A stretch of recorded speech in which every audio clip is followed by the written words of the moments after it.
हामीले अनेक थरी विद्यार्थीहरू देख्छौँ अथवा हामीले के भनौँ भने उनीहरू सबै युनिक छन्। हरेक विद्यार्थीको आफ्नो आफ्नो किसिमको ट्यालेन्ट छ, आफ्नो आफ्नो किसिमको क्षमता छ। हामीहरूले साधारणतया बौद्धिक पक्षको एकाडेमिक एस्पेक्टको लागि मात्रै हामीले फोकस गरेर हेर्दाखेरि यो विद्यार्थी जान्ने छ, यो विद्यार्थी नजान्ने छ भन्ने हामीले यसरी चाहिँ विभेद गर्छौँ। तर वास्तवमा बौद्धिक क्षमता एक थरीको क्षमता हो भने यस्तै अनेक थरीका क्षमताहरू हरेक विद्यार्थीहरूमा हुन सक्छ, हुन्छ पनि। यसमा मैले एउटा सानो सन्दर्भ जोडेँ। चाणक्यको एउटा श्लोक छ, त्यो श्लोकले यसको भावार्थ मात्रै भन्छु। त्यसले के भन्छ भने संसारमा कुनै वनस्पति छैन जुन चाहिँ औषधि नहोस् र कुनै मान्छे छैन जसको कुनै पनि किसिमको ट्यालेन्ट नहोस्। हरेक मान्छेको, हरेक विद्यार्थीको एउटा ट्यालेन्ट चाहिँ हुन्छ।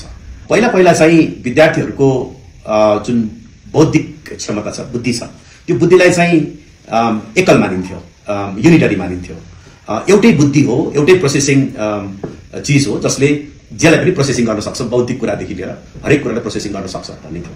हावर्ड गार्डनर्सको थ्योरीले के भन्यो भने, के प्रमाणित गर्यो भने भन्छु मैले पनि, बुद्धि युनिटरी हुँदैन, यो चाहिँ मल्टिपल हुन्छ र बुद्धिका किसिमहरू छन्। यसमा उसले जम्मा जम्मी 8वटा बुद्धिलाई छुट्याएको छ हामीमा हुने।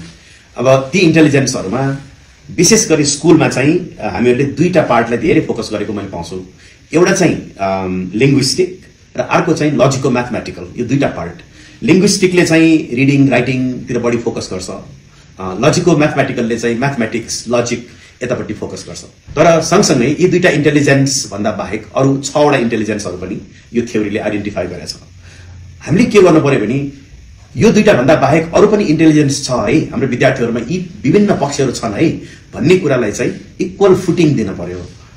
जस्तै कुनै विद्यार्थीहरूमा इन्टरपर्सनल स्किल्सको जुन इन्टेलिजेन्स छ त्यो एकदमै हाई हुन्छ। यसको अर्थ उनीहरूले चाहिँ सामाजिक सम्बन्ध राख्न उनीहरू अति नै तीक्ष्ण हुन्छन् होला। उनीहरूले चाहिँ कक्षामा एकाडेमिक रिजल्ट्स राम्रो ल्याउन नसक्लान्, तर ती विद्यार्थीहरूले सामाजिक सम्बन्धमा उनीहरूको जुन खुबी छ त्यो खुबीले भोलि उनीहरूलाई चाहिँ बिजनेस गर्लान्, उनीहरूले कुनै समुदायमा काम गर्लान्, त्यसमा उनीहरूलाई चाहिँ यसले सफलता दिलाउँछ र उनीहरूलाई चाहिने आवश्यक ज्ञान उनीहरूसँग भएको आफ्नो क्षमताले उनीहरूले ग्रहण गर्न सक्छन्, लिन सक्छन्। त्यसैले हामीले के गर्नु पर्यो भने विद्यार्थीहरूको लजिकल म्याथमेटिकल होला अथवा लिङ्ग्विस्टिक्स होला यस्तो कुरालाई मात्रै नहेरिकन अरू ट्यालेन्टहरूलाई पनि हामीले हेर्नुपर्छ, यो पनि हामीले उजागर गर्नुपर्छ भन्ने भयो। कुनै विद्यार्थीहरू म्युजिकल स्किल्समा एकदमै ट्यालेन्टेड हुन्छन्, कुनै विद्यार्थीहरू हावर्ड गार्डनरको अनुसार चाहिँ इन्ट्रापर्सनल भन्नु भन्छ, सेल्फ रिफ्लेक्टिभ किसिमका हुन्छन्। उनीहरूको चाहिँ ज्ञान अन्तर्मुखी र उनीहरूले चाहिँ जीवन के हो, दर्शन के हो, सत्य के हो भनेर खोज्नपट्टि लाग्ने टेन्डेन्सी पनि देखाउँछन्। बडीली कानेस्थेटिक अर्को एउटा ट्यालेन्ट छ, बडीली कानेस्थेटिक भनेर भनिन्छ यसलाई, जसमा चाहिँ स्पोर्ट्सको स्किल्सहरू, सजिलैसँग आफ्नो बडीलाई म्यान्युभर गर्न सक्ने क्षमता भएका विद्यार्थीहरू, उनीहरूले चाहिँ राम्रा राम्रा खेलाडी बन्छन् भविष्यमा। एकाडेमिक ट्यालेन्ट भएन होला तर खेल्ने ट्यालेन्ट छ, एकाडेमिक ट्यालेन्ट भएन होला तर म्युजिकमा ट्यालेन्ट छ। त्यसैले विद्यालयहरूले के गर्ने भने यी जे जति ट्यालेन्टहरू छन् विभिन्न विद्यार्थीहरूमा भएको यो चाहिँ आइडेन्टिफाई गर्ने, पहिचान गर्ने। एकजना अनुसन्धानकर्ता हुनुहुन्छ, उहाँको नाम चाहिँ रेन्जुली। रेन्जुलीको एउटा थ्योरी छ, एउटा सिद्धान्त छ। त्यो सिद्धान्तमा के छ भने 3टा आयामहरू छन्, त्यो 3टा आयामको कम्बिनेसनले विद्यार्थीहरूको जुन क्षमता छ त्यसको पहिचान गर्न सकिन्छ। त्यसमा एउटा के छ भने हरेक विद्यार्थीहरू चाहिँ एभरेज भन्दा थोरै बढी हुनुपर्छ भन्ने एउटा छ।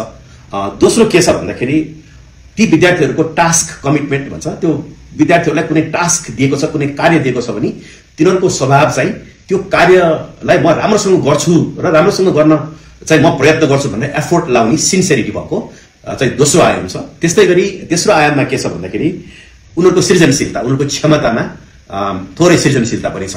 यो 3टा चिज को कम्बिनेसन भयो भने विद्यार्थीहरू चाहिँ ट्यालेन्ट हुन्छन्। यस्तै गरी प्रोग्रेसिभ एजुकेसनका एकजना प्रवर्तक मध्येका हुन् यिनी भाइगोत्स्कीको पनि एउटा सिद्धान्त छ।